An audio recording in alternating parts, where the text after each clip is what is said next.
Why weren't any of the players who stole the 2017 World Series through blatant cheating ever punished? Keep watching to find out. Former Cincinnati Reds owner Marge Schott could be the shadiest sports owner ever. In 1993, a former employee for the Reds claimed he was fired because he objected to Schott using extremely racist language. Schott denied the charges, saying that she seldomly used racist terms and didn't consider herself offensive. Schott also confessed that she kept a Nazi swastika armband at her house. And in a 1996 ESPN interview, she stated that Adolf Hitler, quote, was good at the beginning, but he just went too far. The terminated employee filed a lawsuit against Schott, who was slapped with a fine and banned from her box seat for a year in 1993 as a result. For her ESPN comments, she was forced to relinquish day-to-day control of the team for 8 months. But it wasn't until 1999 that Schott was forced out of the organization after 15 years of ownership. Marge Schott's name was also all over facilities around the area, but recently many institutions have decided to remove her name. The University of Cincinnati's president said in a statement, Marge Schott's record of racism and bigotry stands at stark odds with the university's core commitment to dignity, equity, and inclusion. In their original labor contract with the Major League Baseball Players Association in 1968, MLB owners were adamant that collusion be explicitly forbidden in the rules. According to SB Nation, their fear was that the players, in a pre-free agency world, would work together in negotiations to raise their collective salaries. Instead, the opposite happened, as owners colluded against players to control salaries. Starting in the mid-'80s, many MLB team owners began focusing on turning a profit by limiting spending on free agents, instead of trying to win the World Series. Ultimately, arbitrators ruled in the favor of the players, resulting in many players becoming free agents again and switching teams, including Kirk Gibson. The Los Angeles Times reported, by 1990, 3 arbitration rulings established that they had colluded illicitly, and they ended up paying $434 million, including interest, to settle players' case against them. That sum would be the equivalent of about $800 million today. Since then, the owners have been accused of collusion several times, paying another settlement in 2006 and spurring another investigation in 2018, when many top free agents went unsigned for long periods. Buy me some peanuts and Cracker Jack goes the lyrics to Take Me Out to the Ball Game. For fans who do just that while attending MLB games, all those peanuts turn into more than peanuts in the pockets of MLB owners. Just consider how the league has operated during the COVID-19 pandemic. According to Forbes, MLB Commissioner Rob Manfred reported that the league had $3 billion in operating losses for 2020. Some Oakland A's fans were appalled to learn that season ticket costs were rising to almost twice their 2020 prices, with one season ticket holder telling the San Francisco Chronicle, "It just feels like they're sending the message to us, you are not important." Just my tickets alone went up over $4,000. For many fans hard hit by the pandemic, spending more money to line the pockets of wealthy owners was a bridge too far. But the price gouging worked. Forbes reported that the average franchise value reached an all-time high in 2021 at an estimated $1.9 billion. An 8-year contract between MLB and national TV networks ended in 2021. Even though MLB stood to earn significant revenue for its next TV contract from 2022 to 2028, there was a concerning decision from ESPN, as Forbes reported, that the network decided to air fewer games on the new contract compared to the previous one. This may be in part because the number of baseball fans, and sports fans in general, appear to be decreasing, and MLB is very aware of it.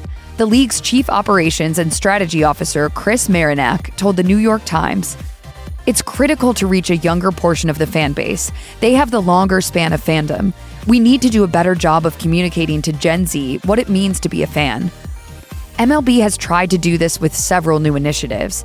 On the field, they have introduced pitch clocks and limits on defensive positioning changes in order to make games faster and more exciting. And off the field, the league also has recruited high-profile TikTok creators to make content for the World Series. After a competition to look for creators that focused on baseball-specific content, MLB announced the inaugural list of 11 influencers in its creator class. Each creator earned the opportunity to attend games and other sponsored events to highlight how cool baseball supposedly is in short videos. The reported use of steroids and other performance-enhancing drugs in professional baseball became so serious that the United States government intervened to investigate. In 2007, a shocking summary referred to as the Mitchell Report rocked the baseball world, with the New York Times reporting that 89 Major League Baseball players were linked to the use of illicit steroids. According to testimonies from both players and people involved in the sport, many of the biggest names in the league, including Barry Bonds and Roger Clemens, allegedly used illegal steroids for years. Many of the athletes denied the accusations and battled both the media and law enforcement. Clemens went on an awkward PR tour, while Bonds was ultimately found guilty of obstruction of justice. Still, the damage was done to both the individual players and the sport itself. Alex Rodriguez, one of the biggest stars in the league, was ultimately suspended for a year for using performance-enhancing drugs. And both Clemens and Bonds have been denied their place in the Baseball Hall of Fame, despite being among the top players in history. There's still a chance that they'll eventually be enshrined among the other all-time greats, thanks to the Baseball Hall of Fame's Today's Game Committee, but CBS sports writer Matt Snyder believes it may not happen during their lifetimes.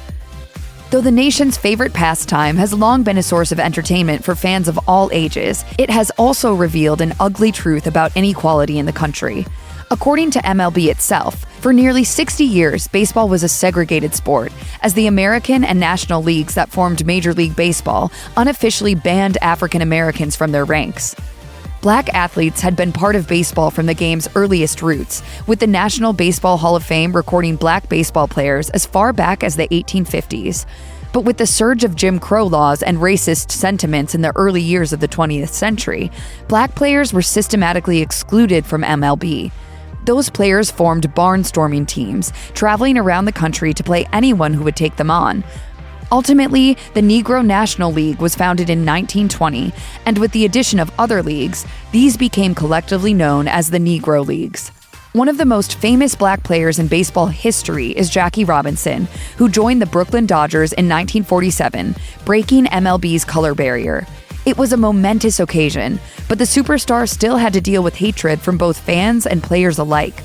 MLB wrote that opposing players hurled verbal insults at Robinson, but they also played rough and employed tactics that many saw as outside the bounds of acceptable play. Fortunately, Robinson endured all the animosity and paved the way for future progress. Before joining MLB, many players start in the minor leagues to grow their skills in preparation for moving up to the biggest stage in the sport. Not only is their time in the lower leagues less prestigious, but it can be a truly difficult experience. According to ESPN, players often have to use side hustles to add to their $500 per week salary. Barely making ends meet, these journeymen drift from team to team, dealing with substance abuse, financial hardship, inadequate housing, lack of access to healthy food, anxiety, and depression. We don't have any big league time, so, Uncle Sam gets his cut. You're talking about walking away with, $1,000, $1,200 a month. Considering how rich MLB is and how wealthy the owners are, these financial hardships are unnecessary, another sign of greed trumping all. One former player in the Los Angeles Angels organization specifically called out the team's owner, Artie Moreno, who, according to Forbes, was worth an estimated $3.6 billion as of 2022. The player told ESPN, Artie Moreno wouldn't have his kids live like this. But many other players feared speaking about their experiences for fear of damaging their chances of making it to the big leagues, especially in a job where players are often fired at a moment's notice. In 2020, for instance, the pandemic hit many minor league teams hard, and without financial support from the top-level owners, hundreds of players were cut to save money. MLB pitchers have an amazing ability to hurl a ball towards home plate with lightning speed and wickedly deceptive spin. While this is definitely due to training and natural abilities, some players look for an additional edge with sticky substances like pine tar, spit, and mud. As one baseball analyst put it to the Washington Post, pitchers definitely cheat. Famous pitcher Nolan Ryan once talked about what he considered a gray area in cheating. He said in an interview on ESPN, using pine tar to help your curveball, stuff like that, those are things that are done in the game that are accepted as part of the game. After widespread reports of pitchers cheating, MLB decided to crack down by enforcing rules against the use of foreign substances. But there was backlash from pitchers who said they used these materials not just to cheat, but to simply grip the ball well. Many pitchers blamed the new rule enforcement for loss of control, leading to players being hit by pitches, and to injuries suffered by pitchers forced to change their throwing mechanics. In a sport known for a dazzling amount of data and records, there are a few that may never be broken. For example, the hit king Pete Rose has 15,890 career plate appearances and 4,256 hits in his time as an MLB player for 24 seasons. Yet he isn't in the Hall of Fame, as he was permanently banned from baseball in 1989 for betting on baseball games while acting as the manager of the Cincinnati Reds. Rose applied to be reinstated into MLB in 2015, 2017, and 2020, but was denied by the league's commissioner, Rob Manfred, each time. Rose's chances of ever being enshrined among other legendary players in the Hall of Fame don't look great, meaning the game's greatest hitter remains a pariah in his own sport. So why exactly was his betting activity such a big deal for baseball? In the early days of MLB, the league dealt with an embarrassing scandal in the biggest event of the season, the World Series. In the 1919 championship, several players on the Chicago White Sox worked with gamblers to rig the World Series.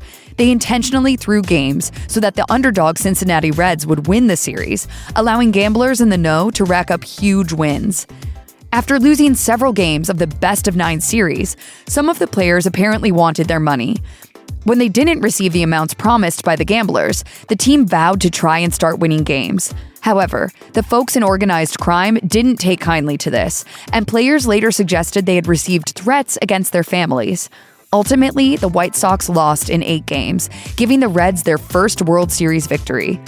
Many people began speculating that something seemed wrong about the entire series, and months after the last game, an article came out titled, "Is Big League Baseball Being Run for Gamblers with Players in the Deal?" The owner of the White Sox denied the allegations, but the focus turned back on the team when a regular season game the following year was proven to be rigged. 8 players were indicted for conspiracy and banned for life from the league. The players were then forever known as the Black Sox. That wasn't the last scandal involving the World Series being rigged. Almost 100 years later, the Houston Astros found themselves at the center of one of the biggest cheating scandals in MLB history. The Astros concluded their underdog story by going from one of the worst teams in the league in 2013 to winning the World Series in 2017. But in 2020, an expose by Major League Baseball revealed that the Astros had used a scheme to use illegal electronics to steal the signs from opposing teams. This allowed the Astros hitters to know exactly what pitches were coming, which helped them win the World Series in 2017. As punishment, 4 people involved, including the team's general manager at the time, Jeff Luhnow, lost their jobs in the league. Also fired was Carlos Beltran, a senior player with the Astros and allegedly a mastermind of the scheme. Beltran was fired from his new manager position with the New York Mets. However, none of the active players involved faced any punishment, which enraged fans and opponents alike. Hilariously, MLB Commissioner Rob Manfred suggested to ESPN that the public shame was punishment enough for the multi-millionaire players who got to keep their tainted World Series rings. I think if you watch the players, watch their faces when they have to deal with this issue publicly, they have paid a price. Behind the scenes in MLB, women have often been discriminated against.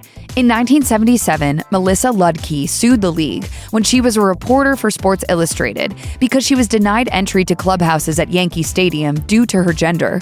This is an area where they're dressing, and it's an area where we think they're entitled to some reasonable privacy.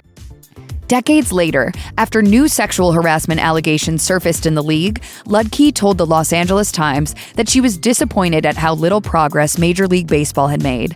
"I'm dismayed that after 42 years since the decision came down, basically saying that women reporters should be treated equally to men, the attitudes don't seem to have evolved in the way you might have expected they would. There has at least been some very slow progress in one area. In 2020, the Miami Marlins named Kim Ong as its GM, making her the first female general manager of a major North American men's professional sports team. It was a good first step, but one that was also long overdue, as she had received an award way back in 2000 for her work as assistant GM for the Yankees, a full 2 decades before finally getting her promotion. Corks are made for champagne, but not for baseball. Yet, Some players have used the material inside their bats to get a little extra pop while swinging for the fences. For example, player Albert Bell of the Cleveland Indians was caught using an illegal bat in 1994, leading one of his teammates to crawl through the ceiling like a movie action hero in order to steal the corked bat from the umpire's dressing room. Come out to the coast, we'll get together, have a few laughs. Years later, in 2003, famous Chicago Cubs player Sammy Sosa was ejected from a game for using a corked bat after his bat broke while swinging, revealing the cork core. Sosa claimed it was an accident and that the bat was intended only to show off for fans during batting practice. Early on, baseball became intertwined with politics when a legal case made it all the way to the Supreme Court. In the 1922 case Federal Baseball Club vs. National League, the justices somehow ruled that professional baseball was an exhibition instead of a business. This controversial decision had long-standing repercussions in business because professional baseball was then exempt from the Sherman Antitrust Act, which was passed in 1890 to help stop monopolies. As a result of the ruling, professional baseball teams could then control wages and take other measures that would be illegal in regular business. Even judges who were later appointed to the Supreme Court felt that the ruling was a bad call, and politicians over the years have tried to gain points by removing the exemption. And in 2022, a lawsuit by the Staten Island Yankees and 3 other minor league teams once again challenged the federal baseball case.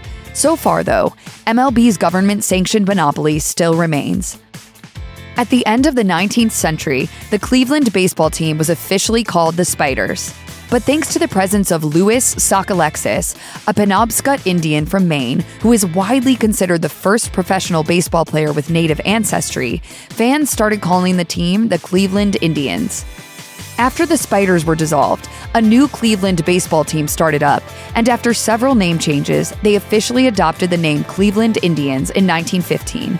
But while many white fans viewed the name as a tribute, the team's history with offensive and sometimes racist imagery, most famously with the 1947 debut of their Chief Wahoo mascot, led to decades of efforts from Native Americans to have the name changed. In 2018, the Cleveland Indians finally announced they would retire the logo. 2 years later, Washington, D.C.'s professional football team announced they would be dropping their racist moniker. Later that same day, the Cleveland Indians announced they would immediately begin a thorough review of their own nickname. Ultimately, in 2021, they changed the name to the Cleveland Guardians. The team wrote in an official statement, "The decision to change its nickname was based upon the desire to be inclusive, which led to a survey of 40,000 fans, as well as 140 hours of interviews with fans, community leaders, and front office personnel." So far, though, the Atlanta Braves have shown no sign of making any changes to their name, nor have they worked to curtail the use of the offensive tomahawk chop cheer by fans. Who knows? Maybe in another 100 years, MLB will finally fix that one too. Check out one of our newest videos right here. Plus, even more Nicki Swift videos about your favorite stars are coming soon. Subscribe to our YouTube channel and hit the bell so you don't miss a single one.